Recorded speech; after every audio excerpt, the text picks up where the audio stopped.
So you've got your sketch refined, and you want to make the objects a little bit sharper, a little bit cleaner. Some of these surfaces here, not that they're not clean, but they get a little bit wobbly in here. These corners aren't very sharp, obviously. So you've got the basic shapes in here. You just want to make them really pop and really be super hard edge. One way to do that is to use retopologizing. Now, there's two retopologizing methods. I'm going to go over the append method here. So I'm just going to grab this simple shape down here. Now, how I'm doing that is I'm just alt tapping on the screen, and wherever I alt tap over a subtool, it's going to select it over here. So I have a bunch of subtools over here, but I really don't care about where these things are or where they're organized right now. I just care about selecting one of them, and when I do that, I alt tap, it'll select it. If I hold down shift and right click this little bent arrow looking thing and I tap it, it'll throw it all the way to the top. Now if I want to work on this in isolation, because it's already selected, I can turn off that eyeball. It'll turn off the eyeballs for all of them. If I turn off this, just click on this little base name right here, that'll turn the eyeball on and won't touch anything else. However, if I turn the eyeball on with this eyeball unselected, I'll turn everything back on. Just a little bit of subtool show and hide that you can do, a little bit of shortcut. So I'm going to go ahead and turn everything off and then just click that and turn it on. So I'm going to be retopologizing this. Now with the append method, you can retopologize anything in your viewport that's showing. So you just have to show all of the items that you want to retopologize. For example, if I wanted to retopologize, let's go ahead and get rid of this one. So I'll alt tap this one, turn off the base, not the eyeball, because that'll turn them all off. And then I'll alt tap here. So let's say I want to retopologize this. I'll shoot it to the top. I want to retopologize this, hold down shift, shoot that to the top, and I want to retopologize this, hold down shift, shoot that to the top. Then I just click this to turn them all off, click that base name, and then these two eyeballs, and you're ready to start retopologizing all three of these. That's, of course, if you want to retopologize multiple subtools. So I'm going to alt-click this, and I'm going to turn off everything, and then re-click that base name. So I'm just going to retopologize this for now. What I'm going to do is I want to insert a Z-sphere. If I append a Z-sphere, it's going to shoot it all the way down here at the bottom. I don't want to do that. I want to insert it. So I'm going to hold down shift and shoot this to the top just so I know where I'm at in my subtools. Insert Z-sphere. So now I've got a Z-sphere selected and I've got this thing selected. Ideally, just to make your work a little bit easier, you'd want to have the Z-sphere either off out in the distance where it's not going to run into you, you're not going to be accidentally clicking on it, or buried within the actual object you're wanting to retopologize. This object's so small that I can't really put a Z-sphere in there, so what I'm going to do is just make this thing small and out of the way. So I'm going to hit X, because I want to go across X symmetry, and that is under Transform, Activate Symmetry, and that'll just turn on this X symmetry. I'm going to hit E to go into scale mode. I'm just going to scale this thing down so it's kind of out of the way. So now that I've got that scaled down and it's out of the way out there, I'm going to be retopologizing this thing. So, and I've only got these two showing. What I'm going to do now is get Matcap Pearl, and I have that down here in this thing. If you want to, you can go in here and just find Matcap Pearl in here. And then I'm going to turn this color down to about halfway. What that's going to do is give me some nice contrast on my object and make it dark so when I start drawing the lines, they're going to stand out. Right now, you're going to notice I have local turned on, which means wherever I click on my object, it'll go or spin around that point. But right now, it's not. So I have to tap on my object, and it's still not going to do it. So what I have to do is I can re-click on this object, tap on it, and now it'll rotate around that point. Then I'll go back to my Z-sphere and I can start drawing. It makes my life a little bit easier. So in order to start drawing my Z-spheres, I have to go all the way down here to this menu, and I've got rigging, topology, and adaptive skin. These are, if you hold down shift and click on these menus, they'll open up and stay open. They won't close if you don't hold down shift. So these are all the three menus I'm going to be using. One thing I do is do a custom menu. I have this base mesh menu over here, and I have that assigned to a hotkey. So instead of going all over these menus, all I have to do is hit Alt-A, and that's my hotkey to go to my menu. And I'm going to go ahead and close this for now. And here's all my Z-sphere stuff I need. So I'm not constantly scrolling up and down and going up and down this huge long tools list. I have all of the stuff I need in here in this little menu right here. So for now, while I'm basically explaining the very beginning, I'll go ahead and show you where it is in here, and then I'll start using my hotkey menu. So I want to start retopologizing this thing. The first thing I need to do is hit this Edit Topology button, and that's going to allow me to draw on this object. Right now I'm in scale mode. I need to hit Q to go into draw mode, and now I'm ready to start drawing Z-spheres. So I'm just going to tap on my object and start tapping around my object here. And I'm just getting a really rough shape. Now it's going to stop there. If I keep drawing, it could keep drawing where I want it to, but if I say I want to go, hey, you know what, I want to start over here and start drawing this way, if I click here, it's going to start connecting things I don't want to have connected. So whenever you have something active and you want to deactivate it, just tap out here in your nothing space in your document, and then restart again. So here, here, here, And I'm going to go ahead and give skin thickness to give this thickness. So I'm just going to do one side. So I'm going to tap here, here, and then I'm going to tap off, and tap again to restart where I want to start from. So if I tap off, I can start from anywhere. That gives me the freedom to do that. If I hit W, I'm in move mode, and I can go ahead and just move these around. Now you're seeing I'm moving around multiple numbers of these Z-spheres. If I make my brush size small, I'm going to go ahead and turn off dynamic for this. If I make my brush size small, it'll only grab one. If I make it huge, it'll grab multiple. So use that to your advantage. And if you want to add more resolution right here, say, you know what, that wasn't enough, all I have to do is go back into, make sure you're in draw mode, so hit Q to go back into draw mode, hold down Alt, and just tap, and that'll delete those. And then I can go back into here, tap off to make sure you're not selecting anything, and then just tap this one again and go around here and give yourself a little bit more resolution as you draw. And now that we've got that, and I'm not worried about making edge loops and really nice things. What I'm going to do is fix that in creasing. So I'm just going to tap here and just get the basic shape that I want. Oops. And because I have X on, when I tap in the middle, it'll connect those two, and then I can just tap these. The fastest thing I've found to go ahead and connect these lines is if you make a line here, and with a bunch of curves, I'm not going to keep these, but just to illustrate this point, tap here. If you make a bunch of this kind of stuff, and then you want to connect these, just click back and forth, and that'll be a really fast way to retopologize. Just something to keep in mind. So I'm going to go to Alt Tap all these, get rid of them. I don't need all that geometry here. Again, I'm just keeping it simple. Another thing is when you tap on this line, it's going to want to snap to quarter increments. So here's half, quarter, and then the side. So that's an easy way to kind of keep track of these things. I'm going to tap here, then tap off. Let's go ahead and get rid of this middle one, don't need it. And that's my basic shape, right? I'm going to go ahead, if you want to see what it's drawing, you can hit A, and that's adaptive skin. Where that is all the way back down here again. It's turning on this adaptive skin preview. Right now the density is at 2. I want to change that to 1. So there's my adaptive skin preview. You can't really see it, so I'm going to hit solo down here, and that's what we're drawing. Looks like it's doing a pretty good job, like making sure that this stuff is drawing correctly. It's kind of not sure what I want to do up here because I have a huge n-gon up here, so I'm going to go ahead and fix that. So I'm going to go back out of solo mode. I'm just going to click here, tap here, and I'm just going to go ahead and fill in these triangles here.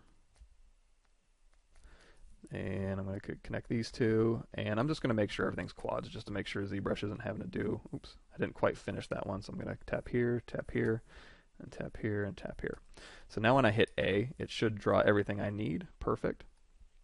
And now what I have is a low-res cage that I can go ahead and manually move these verts around a little bit to get really smooth shapes and then crease. One thing I don't have is this actual skin thickness, so what I need to do is hit A, and you're going to see there's no skin thickness. Where that is underneath this topology menu right here. You're going to see the skin thickness. When you have adaptive skin on, you're not going to be able to change that. Hit A to go out of adaptive skin, change that skin thickness to whatever, hit A again, and you're going to see it's going in the right direction, and it's going a little bit too far. So we need to, this is at 0.02, let's type in 0.01, and hit A again, oops, 0.001. And that's not far enough. So you can just keep going back and forth and just, there, that's about perfect. Maybe a little bit less. There we go. That's about the skin thickness we need. So now when I hit A, adaptive skin preview, the density is at 1. We have this polygon mesh. If you want to see the actual polygons and polygroups, you can hit this poly frame, and that's what you're going to get. If you want to actually start modeling on this, because this is part of your Z sphere, you can't really use it yet. But this is what we want, so I'm going to go ahead and go, oops, not in there yet.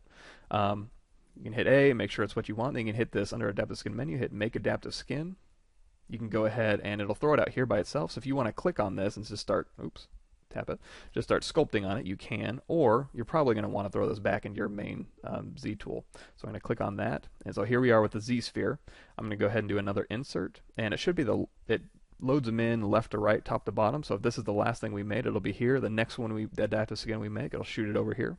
So I'm just going to click this, that insert. So here's my Z-sphere, here's my skin Z-sphere. Not a whole lot of difference, right? There's only one difference, and there's a couple differences. One, this is a Z-sphere. You can't really sculpt on this. So what I'm going to do to turn off this eyeball is I'm just going to click on the Z-sphere text right here. That'll turn off that eyeball. And now I'm going to click on this one. So now this one's activated, and it's polygons. One thing you have to make sure you want to do is hit X, and that'll go across the that'll turn on that transform, activate symmetry across the X-axis. So you're good to go.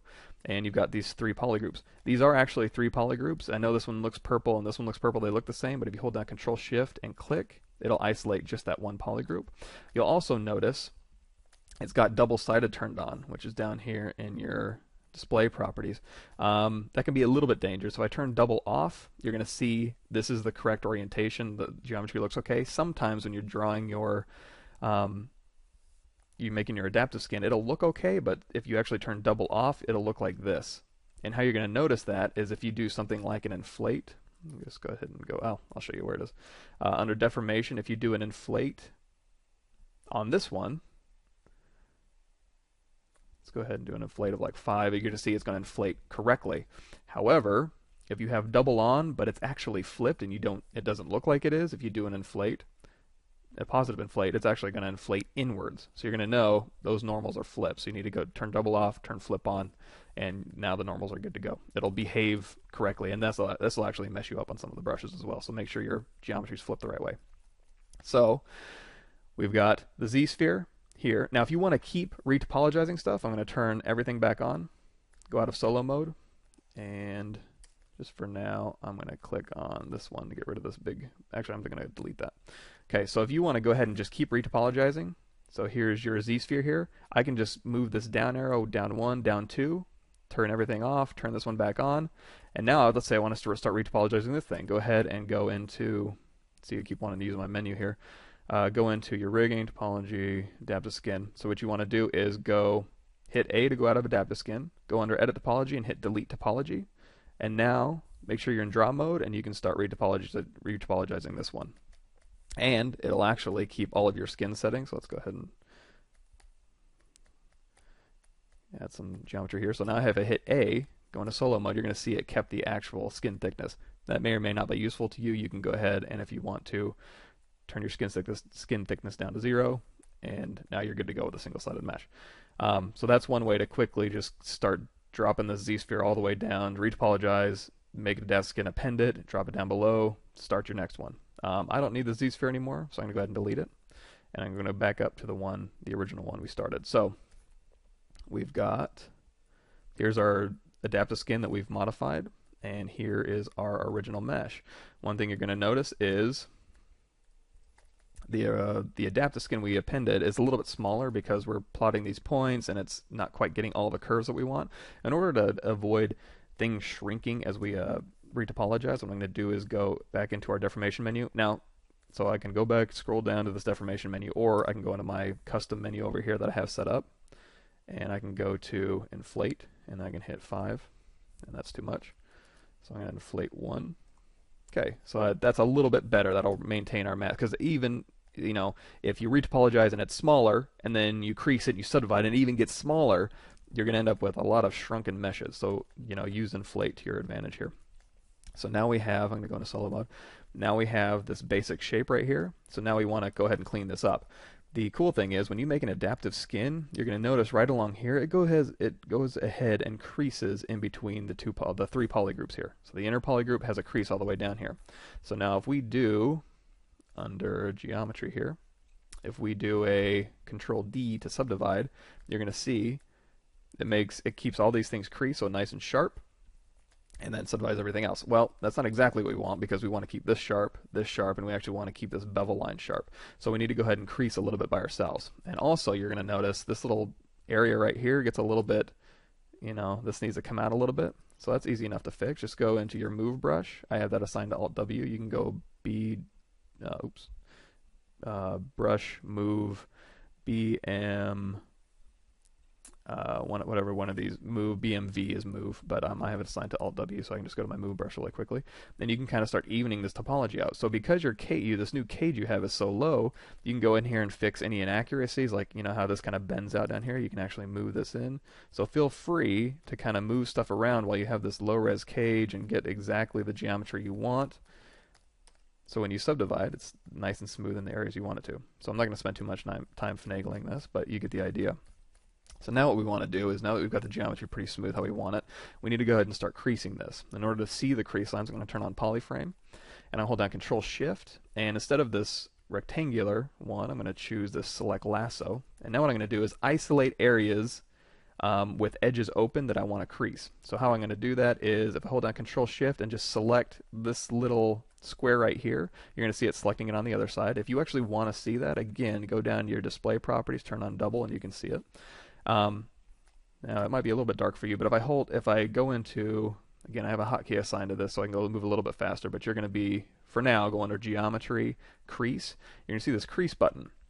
What that's going to do is, right now I have it assigned to Alt-Z, but that's crease border. So any open edges right here will get creased. If I hit Alt-Z, which is my hotkey for this crease button, you're going to see it creases. It's creased between the polygroups, and now it's creased here and here, where I want to keep the line sharp. So I'm just going to go ahead and go around my object, Alt-Z to crease, go right here, Alt-Z to crease, and in between these two, Alt-Z to crease. Now I also want to crease this bevel line right here, so I'm going to go to the side and just try and look for the best way to kind of pick this up. And if I don't get everything just how I want it, like this, I can hold down Control Shift and tap any poly groups I want to get rid of, or hold down Control Shift, start dragging, then hit Alt, and I'll get rid of that one. I can go Alt-Z. Now that creased this line. However, when I hit Control D to subdivide, you're going to see this area gets smooth right here. I don't want that. I want to go ahead and crease. I want to crease this edge and this edge. So I'm going to isolate this area, Alt-Z, and now this is creased, and now I can hit Control D. You're going to see it subdivides. This is nice and round. This is creased here. So now as I subdivide up in my subdivision levels, those will stay nice and creased. And if I want to, it's like, you know what? Oh, this isn't. I'm going to undo that. This isn't thick enough. I can just go into solo mode, hit Control Shift, isolate this polygroup, hit Control out here to mask, Control Shift to bring everything back, Control Tap to mask invert, hit W. Tap on my object to find the normal orientation I want, and then just hold down Shift and just pull that out. You can go out of solo mode if you need to make it exactly, that depth.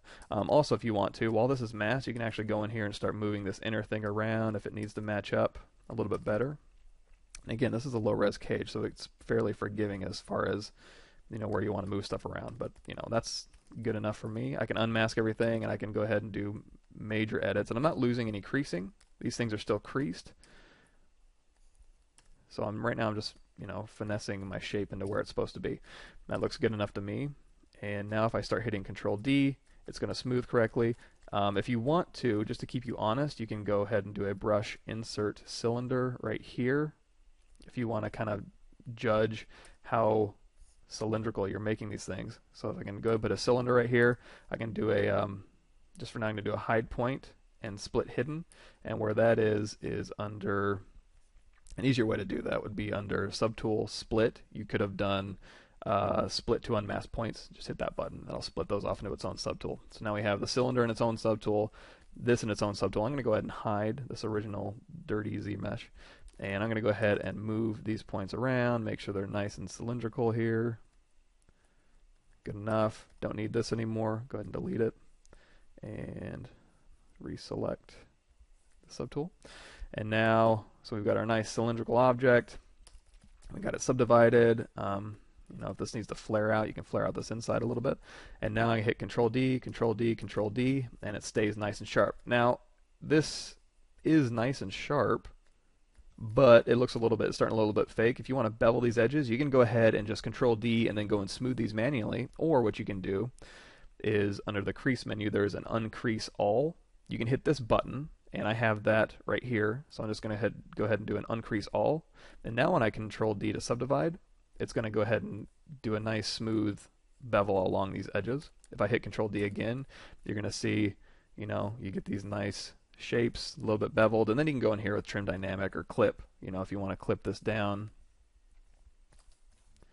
Oops. We want to do a clip curve, sorry.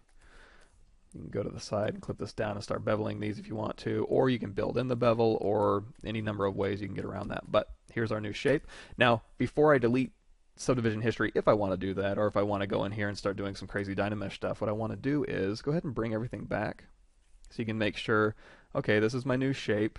I'm going to go ahead and delete this original mesh. I don't really need that anymore. So here's our new cleaned up mesh. Go ahead and tap it, and you're going to want to make sure, you can go down to the lowest subdivision level.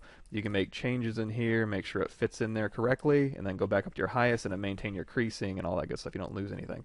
So if that's what you're looking for, you're good to go. Now, if you want to, you can go ahead and go down here and crank up your Dynamesh and then smooth this out and then start punching holes in it or adding cylinders, and you can do all sorts of crazy Dynamesh stuff to it if you'd like. Another thing you can do is, let's go ahead and divide this one more time. You can go in here with your H polish. If you do have any geometry errors or stuff you didn't like, if you get any pinching in here, instead of figuring out the perfect edge flow for all this and wasting time on that, get it subdivided, go into H polish, and then just start H polishing this down. Hold down Alt, H polish it up, and you can get really nice clean shapes without worrying about perfect topology and edge flow.